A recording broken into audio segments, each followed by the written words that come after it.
Alright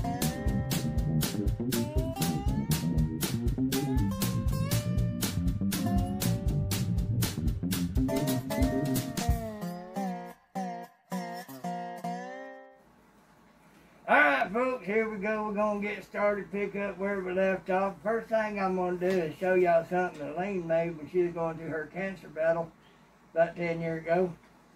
Don't y'all laugh. Y'all laugh, I'm going to get over you. Alright, here we go. Da da da da! Piggy's got pigtails.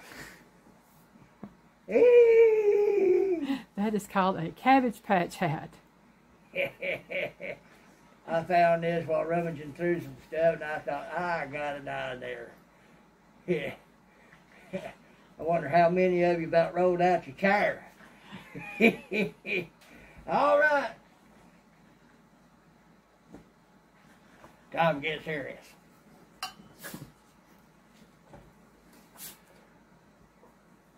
I left off going to go into 6 results of slander. Now, folks, this is the following week, and by now, if y'all paid attention to my live, y'all will have found out some examples of real life examples of what I talked about in my last 2 videos. I'm going to talk about that on my live. I'm doing this video on Friday prior to my live. And then I'm going to have my live, and I'm going to talk about some things, and then, so next week when y'all see this, y'all will already know. Alright, so 6 results of slander. 1. Friends separated, Proverbs 16:28 and 17:9. 2. Deadly wounds caused, Proverbs 18:8 and 26:22. Strife, Proverbs 26:20. Discord among brethren, Proverbs 6:19.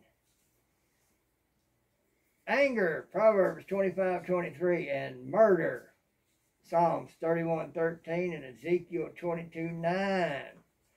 6 examples of slander. Potiphar's wife, Genesis 39:14 through 18. Ziba, 2 Samuel 16:3, 19:24 through 30. David's enemies, Psalms 31:13 and 35:21. Jezebel, 1 Kings 21:9 through 14. 5. Jeremiah's enemies, Jeremiah 18:18. Jesus' enemies, Matthew 11:19. Punishment of slander, Psalms 101:5, Romans 1:29 through 32, Revelations 21:8. In short, death. Slanderously, word number 987, New Testament, Romans 3:8.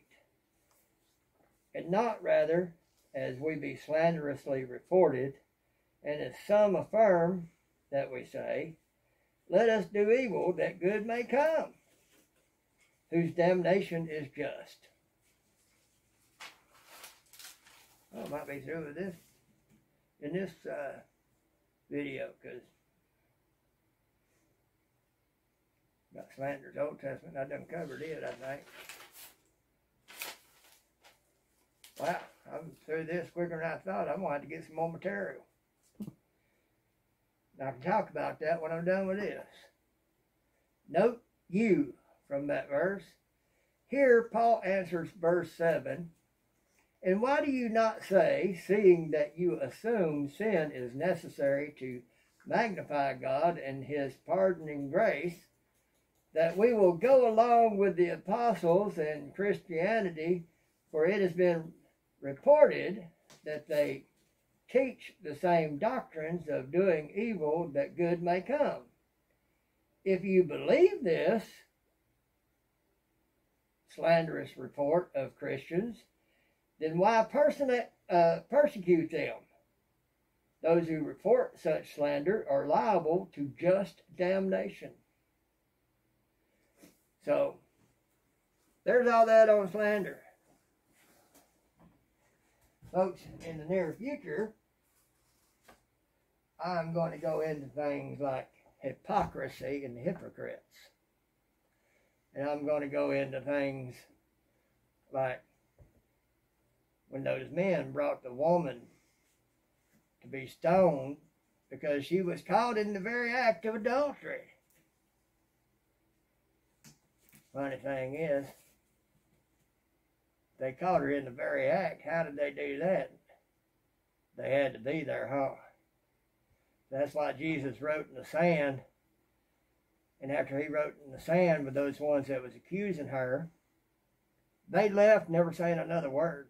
And everybody else left because Jesus said, he who is without sin cast the first stone. What Jesus was doing, he was writing down the sins those men were guilty of.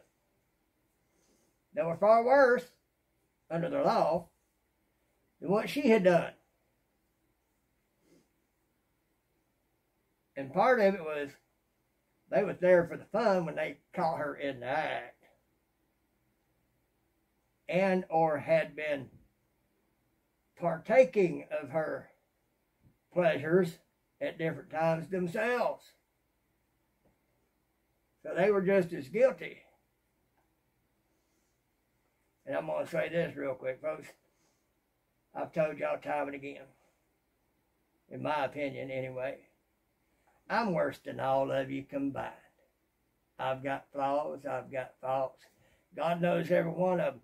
And I've pointed every one of them out to God and told him, I don't know why you're so good to me and use me for your will and purpose, but you do. See, folks, that's called God's grace. We do things. Another thing I'm going to talk about is the thorn in Apostle Paul's side that he kept asking God, begging God to remove. I'm going to talk about that a little bit. See, it's high up on a pedestal. Everybody wants to put Paul up on. Paul was just one of us. He had flaws and faults and things wrong with him and sin that he couldn't overcome. That was the thorn in his side. He had something he could not beat. God told him his grace was sufficient for him. So even though Paul had that in his life, he became, in most people's eyes, one of the most exalted people of those times. And of this time. You know, some religions who pray to saints and angels and all like that, instead of directly to God like they're supposed to in Jesus' name, pretty much deified him. But he's just a man. Probably spinning in his grave at people deifying him, putting him up on such a pedestal. He was no more than you or I. He was a servant of the Lord.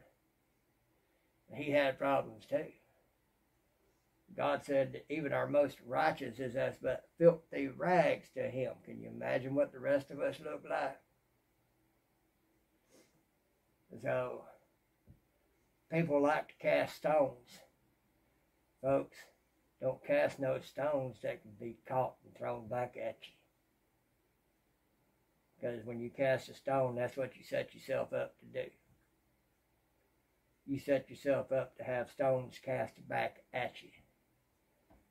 You know. That's all I'm going to say on that for right now. I don't know where we at on time. Getting close. We're about 9:17. All right, well, Piggy's going to leave it at that. And see how this live goes coming up Sunday. Piggy loves you.